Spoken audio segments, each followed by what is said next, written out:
Of course. Grabe na sila ka-stress. Ikaw, wala ka, normal lang kaayo. Muna sila, di nila kaya imong powers. VP Inday, magandang hapon po sa inyo. Ang pinakamamahal na Vice President Inday Sara Duterte. Welcome back to the Netherlands. Kamusta po kayo, ma'am? Okay lang man. Dumating kami nung Sunday. Yes, hapon. And okay naman yung flight.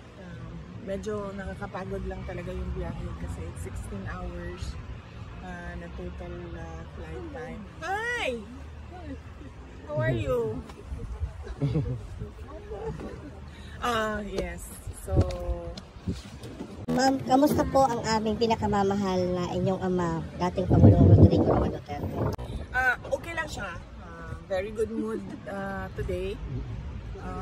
Una niyang nasabi noong pumasok ako, sabi niya daw, yung braso ko daw ay doble ng braso niya. So, dalawang braso daw niya yung isang braso ko. Ma'am, pakilinaw po yung sinabi ni Ma'am Elizabeth President. Kasi ma'am, marami talagang nabahala mga kababayan natin na si Tatay Digong daw ay skin and bones. Ano po yung konsepto noon, ma'am?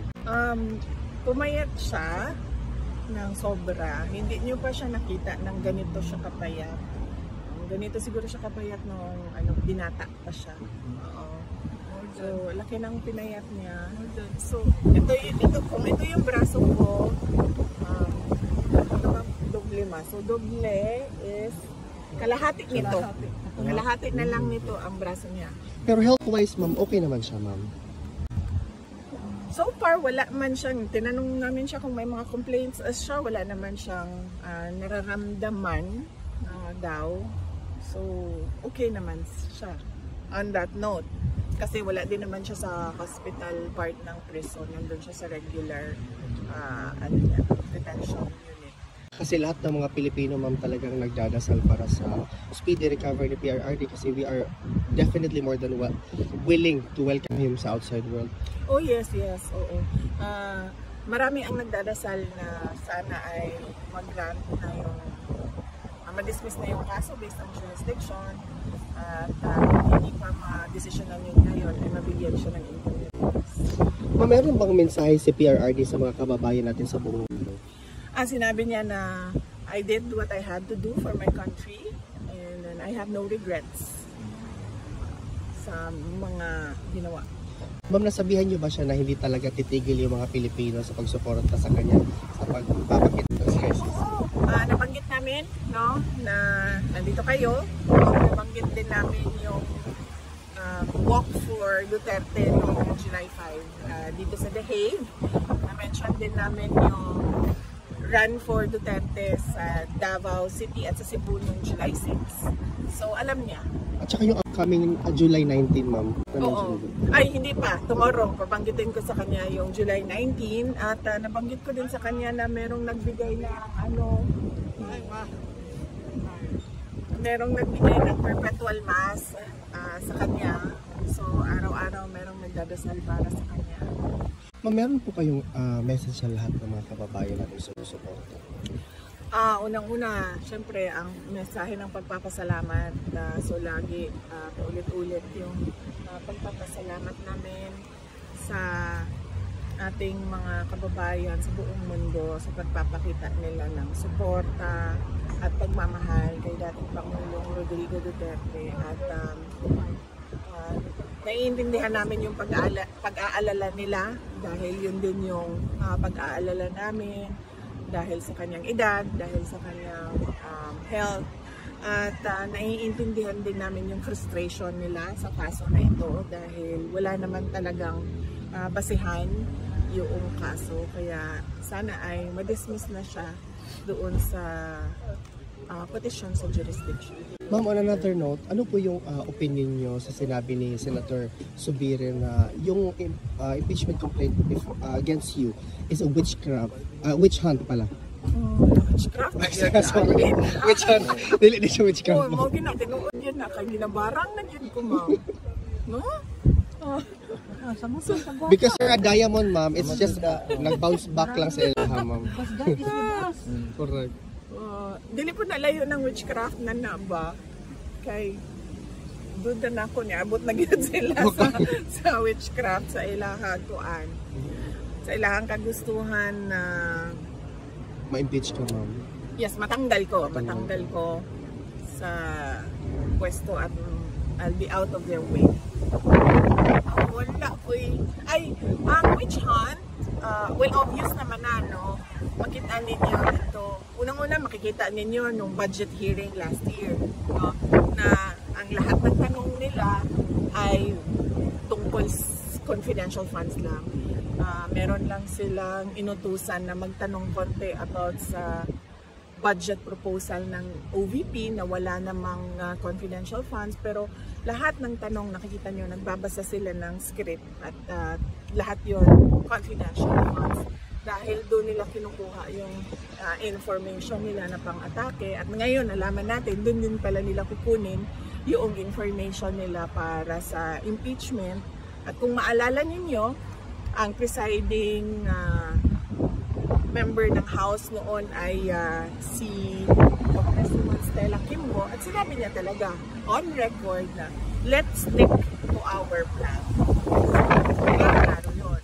Ang sunod doon, kung nakikita ninyo, ay yung pagkuha nila sa confidential records, no? Sa Commission on Audit. Ang ginamit nila is order galing sa House of Representatives para kunin yung mga documents doon sa loob ng Commission on Audit. At nabukas pa sila ng hearing na para mabigyan ng semblance ko ng legitimacy yung ginawa nilang illegal na pagkuha ng mga documents sa Commission on Audit. At nakita ninyo, nung wala na silang maitanong, dahil wala ka namang makikitang pagkakamali sa mga ginawa, ay lumipat na sila doon sa impeachment puno.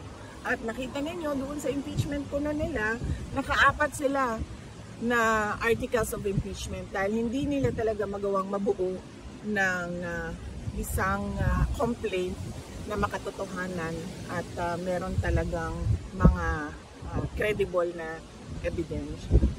So, hindi na yan siya lingid sa kaalaman ng karamihan ng ating mga kababayan. Kita nila kung ano nangyari. Ma'am, on a different topic.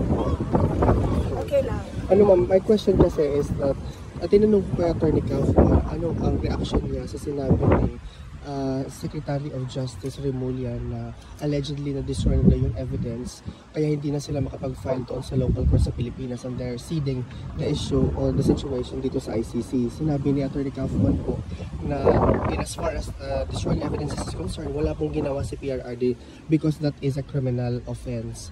Ano po yung reaction ninyo, ma'am, sa statement ni Secretary Remulla na wala na daw evidence? A lot of Filipinos are thinking, if there are no evidence in the Philippines, what kind of evidence will be presented before the ICC? Gawa-gawa talaga na ebidensya. At yung ibang ebidensya nila, meron din tayong ebidensya na kinuha yon by force or intimidation or harassment of individuals. So, makikita din natin yun soon, very soon. Thank you, VP. Will you be attending the SONA, VP? Of course not. No.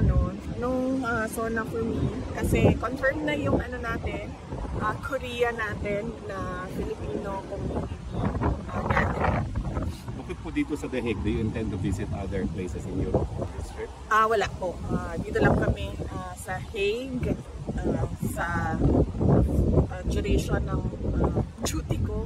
So July ano ba ako? Kailan ako dumating? July 5 hanggang July 23 yung sa akin. And then, darating sa susunod si Hanilet. So actually, dito po kayo sa SONA, no?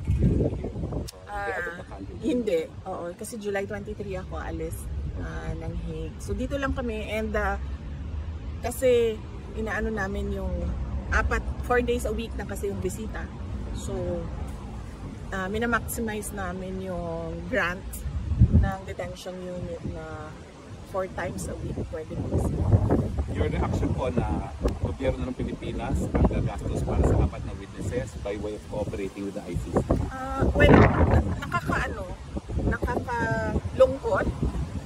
Dahil unang-una, sinasabi nila walang ebidensya, pero meron sila ngayong witnesses na kaya naman nila pala bayaran yung pagbabiyahe. Pero nakakalungkot kasi sobrang bagal ng galaw nila para sa ating mga kababayan na naiipit sa kaguluhan sa Iran at sa Israel. Kaya kaya nakikita natin at nakikita ng taong bayan nasaan ba talaga yung priorities ng administration na ito. Apparently puro politika lang yung paninira sa politika lang yung kanilang prioridad at hindi yung mga mamamayan. Ma'am, on a different, parang susundan ko yung question, ma'am, by the way. Sinabi po ni President President Marcos na i-stop na daw po natin yung pamumulitika at it's now time for us to work. Siguro tumingin siya sa salamin, no? Pag sinasabi niya yung stop na ang pamumulitika kasi sila yung namumulitika. Ang ginagawa lang namin lahat ay sumasagot kami, di ba? Attorney Harry Roque, ikaw isang biktima ka din. Dahil you are known to be an ally and a very close lawyer of President Duterte. So, wala naman kaming ginagawang atake. Ang sa amin lahat ay sagot at depensa. So, sila ang tumigil at sila yung nasa administrasyon, sila yung tumigil at sila yung tumutok sa kung ano yung dapat na ibigay para sa taong bayan. Yung special affirmative defenses po sa impeachment, no, yung hindi pwede mag-carry over at saka barred na impeachment complaint. How confident are you that the Senate will solve it first before hearing the individual articles of impeachment? Paniwala ko naman, madami sa kanila ang abogado doon and syempre yung iba ay supported by lawyers as well. Unahin muna nila yon pagdesisyon doon sa question ng validity ng court complaints and yung crossover ng trial from the 19th to the 20th Congress. Yung notice of disallowance po sa 4th quarter ng confidential fund na pending appeal, wala pa pong resolution ng appeal nila? Wala pa kaming i-check ko sa Office of the Vice President. Thank you, ma'am. Okay. Well, I know you've answered it already, but Tatay Digong, how is he?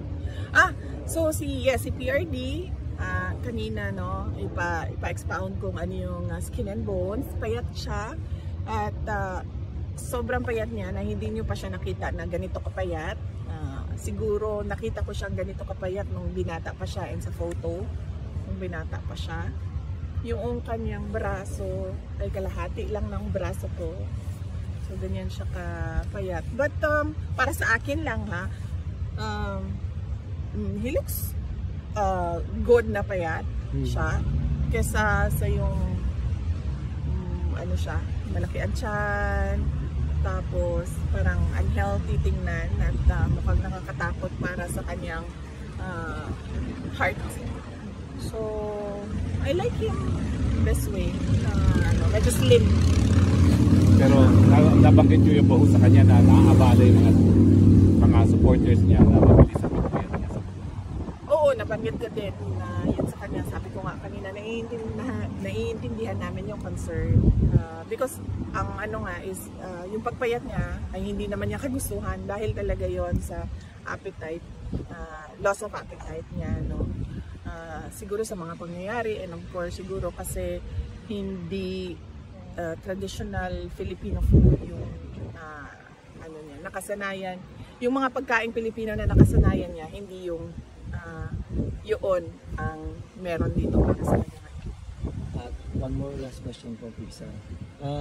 Nabalitaan niyo po ba yung unity walk namin ng July 5? Yes, oo. Nakita ko din yung videos. Nabanggit ko din. 7 kilometers. Pumayat ako.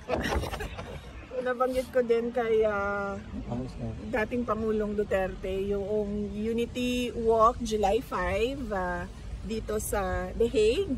At nabanggit ko din yung Run for Duterte, yung fun run sa Davao City at sa Cebu noong July 6. So nabanggit ko yun sa kanya. And alam din po niya sa 19. Sa 19, bukas ko babanggitin na sa kanya, nakalimutan ko kanina kasi nag-updating lang ako kung anong mga nangyari. So mag-update ako kung ano yung mga future na mangyayari bukas. Thank you, VP. Thank you, ma'am. Salamat. Mabuhay po kayo, Thank ma'am. you. Ma'am, mas maaga